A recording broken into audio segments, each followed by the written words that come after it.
ஆச்சி அதிரசமா விடுங்க, கையில தட்டி சூடான எண்ணெயில பொரிச்சா அதிரசம் ரெடி.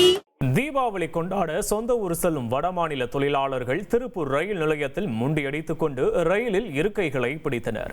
கூடுதல் விவரங்களை செய்தியாளர் அருண்குமார் வழங்க கேட்போம். அருண், வணக்கம். எந்த அளவுக்கு கூட்டம் ரயில் நிலையத்தில் இருக்கிறது அருண்? கள விவரங்கள். வணக்கம். தீபாவளிக்கு இன்னும் 7 நாட்களே உள்ள நிலையில் வடமாநில தொழிலாளர்கள் தங்கள் சொந்த ஊருக்கு செல்வதற்காக ரயில் நிலையத்தில் தற்பொழுது முண்டியடித்துக் கொண்டு ரயிலில் ஏறிக்கொண்டிருக்கிறார்கள். பின்னலாடை நகரமான திருப்பூரில் அதிகப்படியான வெளி மாநில தொழிலாளர்கள் மற்றும் வெளி மாவட்ட தொழிலாளர்கள் பணியாற்றி வருகிறார்கள். தீபாவளி மற்றும் பொங்கல் உள்ளிட்ட பண்டிகைகளுக்கு மட்டுமே தங்களது சொந்த ஊருக்கு செல்வதால் வாடிக்கையாக உள்ளது.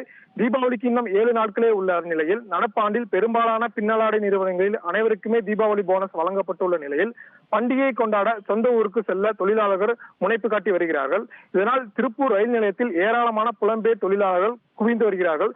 குறிப்பாக பீகார், ஒரிசா, ஜார்க்கண்ட் உள்ளிட்ட மாநிலங்களுக்கு செல்ல தொழிலாளர்கள் எண்ணிக்கை அதிக அளவில் உள்ளது.